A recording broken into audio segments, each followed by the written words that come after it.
ప్రజాస్వామ్యము, భారత రాజ్యాంగం, డాక్టర్ బాబాసాహెబ్ గారు అందించిన చట్టసభలే మనకు దేవాలయాలు.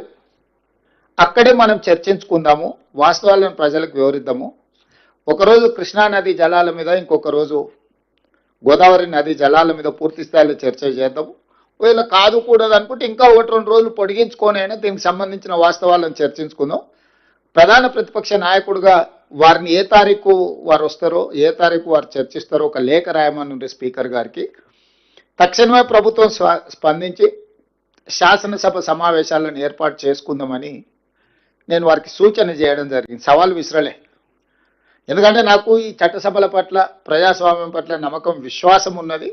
అందుకే వీధుల్లో కాకుండా, క్లబ్బుల్లో కాకుండా, పబ్బుల్లో కాకుండా, ప్రజల ముందు చులకన కాకుండా చట్టసభలలో మనం చర్చ చేసుకుందాము. రండి, మీ అనుభవంతో మీ చేసిన ప్రయత్నాలన్నీ వివరించండి. భవిష్యత్ ప్రణాళికలను కూడా మనము చర్చించుకుందాము. మీ అనుభవంతో ఏమైనా సూచన చేస్తే మా ప్రభుత్వం తీసుకోవడానికి సిద్ధంగా ఉందని నేను వారికి సూచన చేయడం జరిగింది. ఇక సడన్గా ఆయన బయలుదేరిండు. ఆయన ఏం మాట్లాడుతున్నాడో నేను చెప్పే కంటే మీ అందరు కూడా చూస్తున్నారు. నేను పేరు ప్రస్తావిస్తే నా స్థాయి తగ్గుతుంది కాబట్టి పేరు ప్రస్తావించడానికి కూడా నేను ఇష్టపడడం లేదు. ఎందుకంటే బాధ్యత వచ్చిన తర్వాత బాధ్యతాయుతంగా వ్యవహరించాలని చెప్పి ఈరోజు నేను భావిస్తున్నా. నాకు తెలిసి ఈ భాషలకు ఏ విధంగా సమాధానం చెప్పాలో మీ అందరికి కూడా తెలుసు నా గురించి. కాకపోతే ఏంటంటే ఇంకా ఆ దిశగా వెళ్ళొద్దు అని నేను అనుకుంటున్నా. అయితే ఈరోజు ప్రధానంగా 2 విషయాల మీద నాకున్న అవగాహనను మీతో పంచుకోదలుచుకున్నాను. మొట్టమొదట తెలంగాణకు సంబంధించిన కృష్ణానది జలాల మీద చర్చించుకుందాం. చాలా వివరాలు, నీటి కేటాయింపుల విషయం నుంచి ఉమ్మడి రాష్ట్రం, ఆ తర్వాత తెలంగాణ రాష్ట్రంలో నీటి కేటాయింపులు, వినియోగం మీద పెద్దలు ఉత్తమ్ కుమార్ రెడ్డి గారు పూర్తిగా వివరణ మనకు వివరించడం జరిగింది, సమాచారం ఇవ్వడం జరిగింది. వారు కొన్ని అంశాలను ఏవైతే ఇంకా ముందుకు మనం తీసుకెళ్లాలనో ఆ అంశాలను మీ అందరితో నేను పంచుకోదలుచుకున్నాను. ఈరోజు కృష్ణానది జలాల మీద ఆంధ్రప్రదేశ్కి 512, తెలంగాణకు 299 టీఎంసీల నీటి కేటాయింపుల కోసం చంద్రశేఖరరావు గారు 2015లో కావచ్చు, 2020లో కావచ్చు, ఆ తర్వాత కృష్ణా బచావ్ ట్రిబ్యునల్ ఇచ్చినప్పటి వరకు శాశ్వతంగా బ్లాంకెట్గా మంజూరు చేసి వచ్చేసిండు.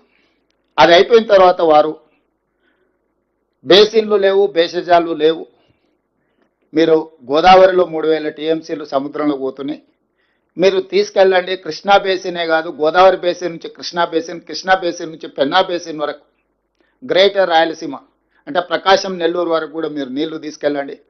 ఎవరేమనుకున్నా, ఎవరికి కడుపు నొప్పి అయినా పర్వాలేదు, రాయలసీమ నేను రతనాల సీమ చేస్తానని వారు స్వయంగా ప్రకటించి, వారే జగన్మోహన్ రెడ్డి గారిని ఇక్కడికి పిలిచి ఆశీర్వదించి, వారికి సూచనలు, సలహాలు ఇచ్చి, జీవోలు ఇచ్చి, టెండర్లు చేసి అన్ని రకాలుగా వారికి సహకరించింది. సార్, వారిద్దరి అనుబంధం ఎలాంటిది అయినా అది తెలంగాణకు తీరని నష్టం. వారిద్దరి మధ్యలో ఆప్యాయత ఉండడాన్ని, అనుబంధం పెంచుకుంటే మాకేం అభ్యంతరం లేదు. కానీ శాశ్వతంగా తెలంగాణ ప్రజలకు కృష్ణానది పరివాహక ప్రాంతంలో ఉండే రైతాంగానికి మరణ శాసనం రాసే అధికారం చంద్రశేఖరరావు గారికి ఎవరు ఇవ్వలేదు.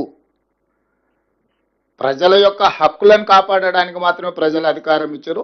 ఆ అధికారాన్ని వినియోగించి తెలంగాణ రైతాంగం, తెలంగాణ ప్రజలకు శాశ్వత మరణ శాసనం రాసే అధికారం చంద్రశేఖరరావు గారికి ఎవరు ఇవ్వలేదు.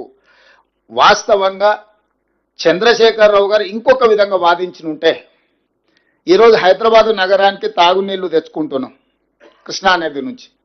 హైదరాబాదు నగరంలో ఇతర రాష్ట్రాలతో పాటు ఆంధ్రప్రదేశ్ ప్రజలు కూడా దాదాపు 20% ఉన్నారు. అసలు ఉమ్మడి కోటా నుంచి హైదరాబాదు నగరానికి తాగునీటి జలాలను సపరేట్ చేసిన తర్వాత మిగిలినవి పరివాహక ప్రాంతం మీద మనం పంపకాలు చేపడదాము అన్నుంటే అది చర్చ ఇంకొకలాగా ఉండేది. ఆ విధంగా వారు ఎప్పుడు చర్చించలే. అదేవిధంగా ఈరోజు ఉన్న ప్రాజెక్టులకు సంబంధించి మనము నష్టాన్ని ఒకటే కోణంలో చూస్తున్నాం, నేను రెండో కోణంలో కూడా చూస్తున్నా. ఆనాడు ఉమ్మడి రాష్ట్రంలో 2011 ఆనాడు చిన్నారెడ్డి గారు, డాక్టర్ మల్లు రవి గారు, డికే అరుణ గారు ఉమ్మడి రాష్ట్రంలో